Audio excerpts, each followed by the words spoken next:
नमस्कार, सिंधु बॉर्डर से मैं नरेश वत्स आपका अभिनंदन करता हूं, स्वागत करता हूं। किसान 3 कृषि कानून को रद्द कराने के लिए आंदोलन कर रहे हैं। हरियाणा से भी भारी तादाद में किसान जुट रहे हैं। एक ऐसे ही किसान जोधवीर सिंह विर्क यहां पर आए हैं क्योंकि जिस तरह से सोशल मीडिया में लेकर किसान आंदोलन की छवि को धूमिल किया जा रहा है और या यूं कहें कि जो 3 कृषि कानून हैं उनकी खामियों को जिस तरीके से बताया जा रहा है कि ये किसानों के हित में हैं, वो ये समझाने आए हैं कि जो 3 कृषि कानून हैं वो किसानों के लिए विनाशकारी होंगे। बात करते हैं विर्क साहब, ये जो 3 कानून बने हैं ये आपको आपत्ति क्यों है? जब हम पहले कानून की बात करते हैं, ये है farmers produce and trade commerce. इस कानून में ये सरकार कह रही है कि 1 कंट्री 1 मार्केट।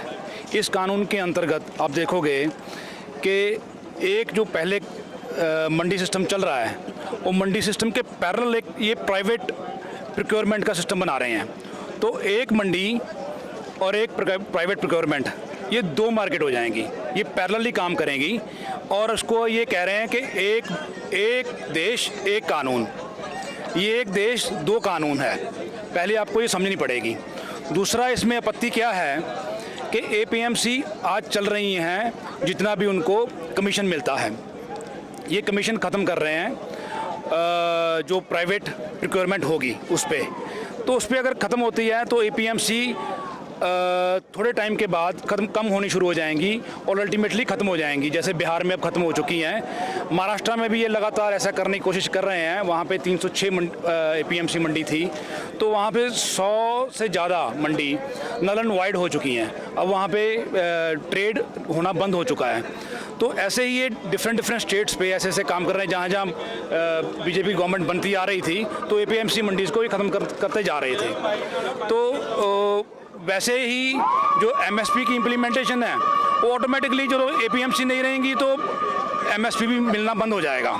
तो पहले कानून में हमें ये दिक्कत है कि ये पैरेलल एपीएमसी के पैरेलल एक नया सिस्टम बना रहे हैं, जिसको जैसे किसानों को बहकाने की बात करते हैं ना, ये किसान नहीं बहके हैं, ये सरकार हमें बहकाने की कोशिश कर रही है। लेकिन जो दूसरा कानून है एम्पावरमेंट और जो प्रोक्योरमेंट की जो बात कर रहे हैं, जो उसकी फसल है प्रोड्यूस, उसके बारे में भी एक जो कहा जा रहा है कि इससे किसान की भलाई होगी। जैसा दूसरे कानून का नाम रखा है इन्होंने, फार्मर्स एम्पावरमेंट एंड प्रोटेक्शन।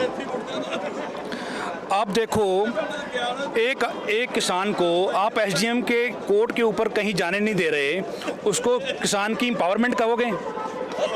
आप उस किसान को एम्पावरमेंट कह सकते हो या किसान की प्रोटेक्शन है वो?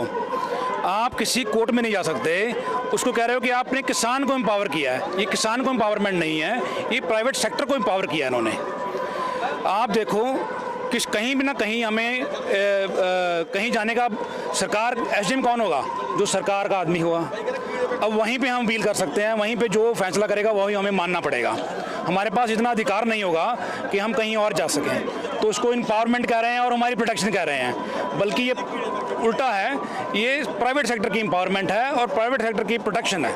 जो तीसरा कानून है ये कहते हैं कि कृषि सुधार में बहुत लंबे समय से दूसरी सरकारें भी इसको लागू करना चाह रही थी, लेकिन मोदी सरकार ने आमदनी दुगनी करने के लिए ये किया है। आप देखो, उसमें जो उसका एसेंशियल कमोडिटीज़ एक्ट है ये तीसरा, जिसमें प्रोविज़न देते हैं कि आप जितना मर्जी स्टॉक कर सकते हैं। ग्रेन को जितना जो चाहे वो ग्रेन को स्टॉक कर सकता है।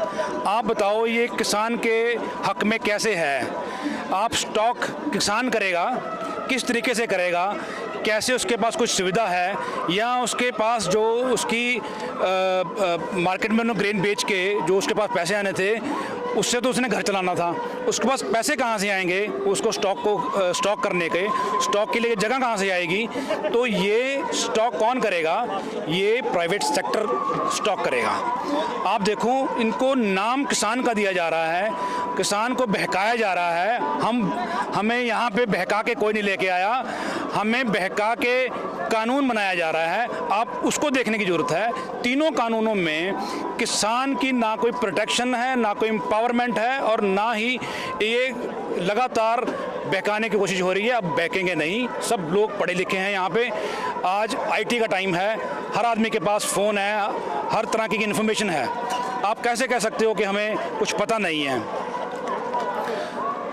तो लेकिन जो दूसरी बात है कि किसानों से सरकार बातचीत कर रही है, वो एमएसपी देने की बात कर रही है, लेकिन फिर भी क्यों नहीं किसान मान रहा है? देखो, एमएसपी देने की बात सिर्फ वर्बल है। आप उसको रिटर्न में किसी कानून में बताओ, आपने कहा हो कि एमएसपी आपको मिलेगी। अब जब आपने एपीएमसी ख़त्म कर दी किसी न किसी तरीके से, तो एमएसपी खुद ब खुद ख़त्म हो जाएगी। और आप देखो ना, एमएसपी जो चीज़ है सारे हिंदुस्तान में है, पर आप देखो एक्टिवली कहाँ अप्लाई हो रही है? हरियाणा और पंजाब में अप्लाई हो रही है। यूपी में अप्लाई क्यों नहीं हो रही? यूपी की प्रोक्योरमेंट है जो 10 से 12% प्रोक्योरमेंट एमएसपी के अंदर होती है। बाकी जो 88% जो प्रोक्योरमेंट है वो प्राइवेट पार्टीज करती हैं। आप देखो वहाँ पे क्या है, प्राइवेट पार्टी कहते हैं भाई प्राइवेट पार्टी लेंगे आएंगी तो किसान का फ़ायदा होगा। प्राइवेट पार्टीज पहले ही यूपी में, बिहार में कर ही रही हैं, तो क्या रेट मिल रहा है? जो मैक्सिमम रेट वहाँ पे इस बार जो पैडी का रेट गया है वो 1200 से 1450 रुपया रेट गया है। एमएसपी है 1888 रुपये की। तो बताओ मुझे, प्राइवेट सेक्टर कैसे एम्पावर कर सकता है, कैसे हमें कुछ फ़ायदा दे सकता है? तो सबसे बड़ा सवाल यही है कि मोदी सरकार पर भरोसा नहीं कर रहे हैं किसान, और उसकी वजह भी है क्योंकि जो एमएसपी देने की बात हो रही है वो सिर्फ वर्बली हो रही है और लीगल डॉक्यूमेंट एमएसपी का किसान चाहता है। तो आज के लिए बस इतना ही, मुझे दीजिए अनुमति।